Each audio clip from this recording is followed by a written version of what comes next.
Hello guys, let's set up a quick booking automation for a hotel. A client requested a smart booking assistant on their website that can handle customer inquiries and even book rooms directly in their Google Calendar and booking sheet.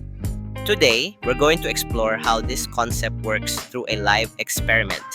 Once everything is running smoothly, we'll move forward with the production-ready version. To begin, we'll prepare the vector dataset for our RAG, the Retrieval Augmented Generation, which will serve as the hotel's general knowledge base. I've already prepared a simple text document as our knowledge base. Next, we'll convert it into a vector dataset and upload it to a Pinecone index. Now, let's move over to N8N to import our text file into the Pinecone database for vector set conversion. I've created a dedicated folder where we'll place the text file for processing. If you've followed my previous tutorial, from document to RAG automation setup, this should look familiar.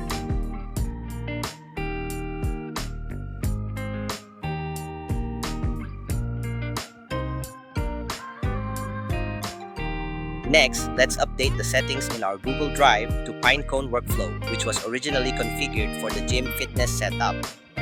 First, double-click the Google trigger node, and from the folder list, change it to Prime Tower Hotel. Once that's done, close the node settings.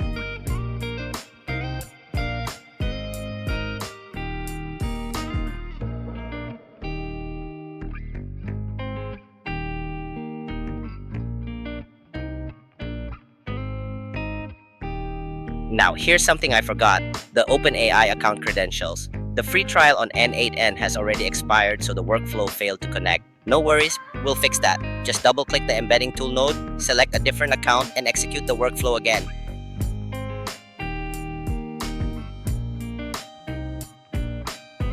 Perfect, now it's successful.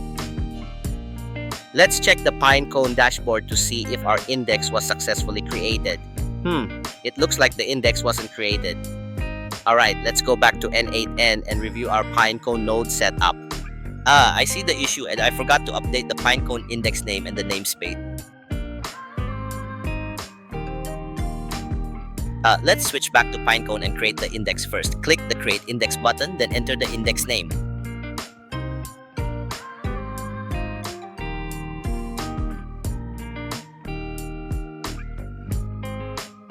Under Configuration, select OpenAI's Text Embedding 3 Small Model. Set the dimension to 1536. And finally, click Create Index.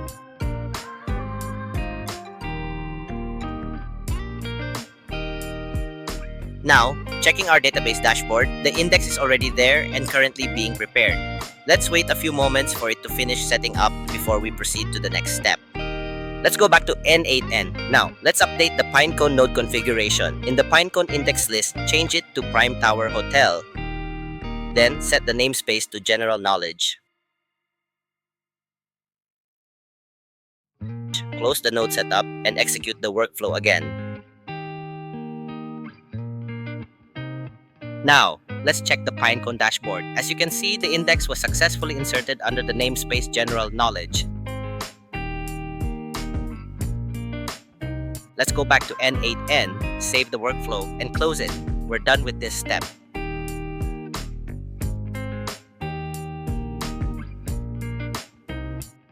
Let's open the MCP Hotel Booking Server workflow and update the configuration.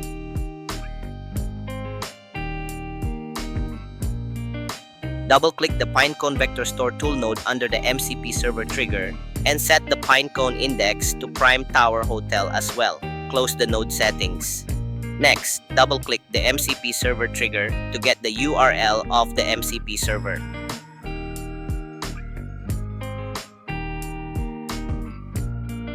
You'll also notice several tool nodes already connected under the MCP server trigger. That's because I originally set this up for a different client. I'm simply reusing the same workflow for this project since it follows the same concept. Let's move on to testing it to see if everything works. Open our test workflow. This workflow is already designed to interact with the MCP server tool, so we don't really need to tweak anything here. Now, let's go to our knowledge base text file and pick a few questions to test in our chat workflow.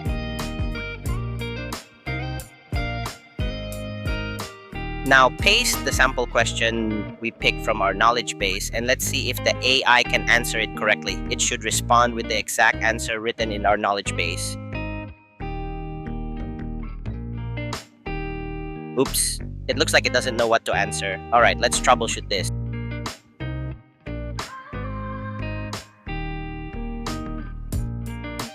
I found the issue. I forgot to change the Pinecone namespace in the MCP server tool as well.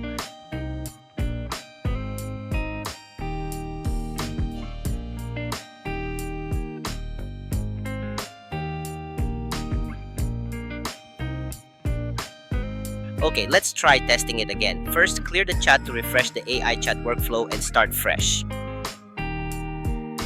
Now, let's ask the same question again. It seems the AI still has a few minor flaws. It's asking which hotel we're talking about.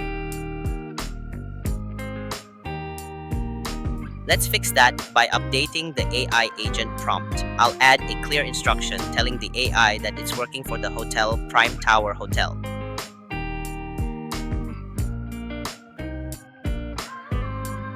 Alright, let's go ahead and ask the same question again. As you can see, it answered directly and accurately based on our knowledge base. Comparing it with the original content, the response is exactly correct. Now, let's ask another question. Perfect. Now, let's move on to the really cool part, the booking functionality. What you're seeing on the screen right now is the hotel's actual booking sheet. This sheet displays the list of hotel rooms along with their parameters in the columns. On the second sheet, named Room Bookings, you'll find the booking logs for each room. This is where all bookings made by the assistant will be stored.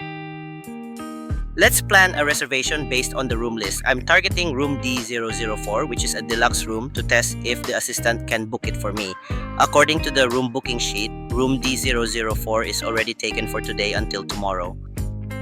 Now, let's chat with the assistant and tell it that I want to book room 4 for tonight. The assistant will ask for a few more details as required by the booking prompts. I'm intentionally doing this to test whether the AI can properly handle booking conflicts.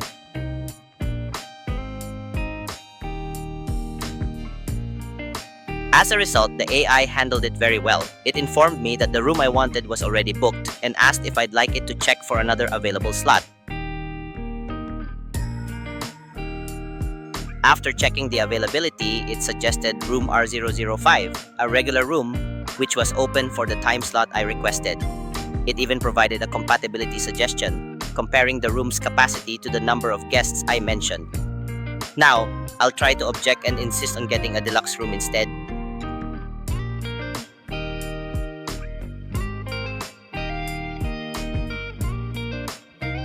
When the AI responded, it listed the available deluxe rooms and suggested room D006. It even recommended a gap between bookings for better guest comfort. Impressive. Now, let's check if the booking sequence works properly. Voila!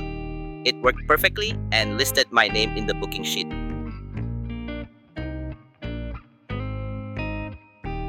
Checking the calendar, the booking details were also posted in the hotel's booking calendar. On top of that, it automatically sent an email confirmation with a payment link. The payment process will also be automated, and that's something we'll cover in another topic. Now let's test the cancellation and booking change process. Here, I tried chatting with the AI, saying that the room rate was too expensive and I couldn't afford it. As expected, and following the instructions, it suggested other available rooms. Again, considering comfort gaps between bookings. I then proceeded to book a different room instead. I noticed a small issue here, but it was manageable through the chat. The AI successfully canceled the previous booking in the calendar, but it didn't update the booking status in the sheet. So I simply told the AI to cancel the previous booking manually. It did, however, log the new booking correctly.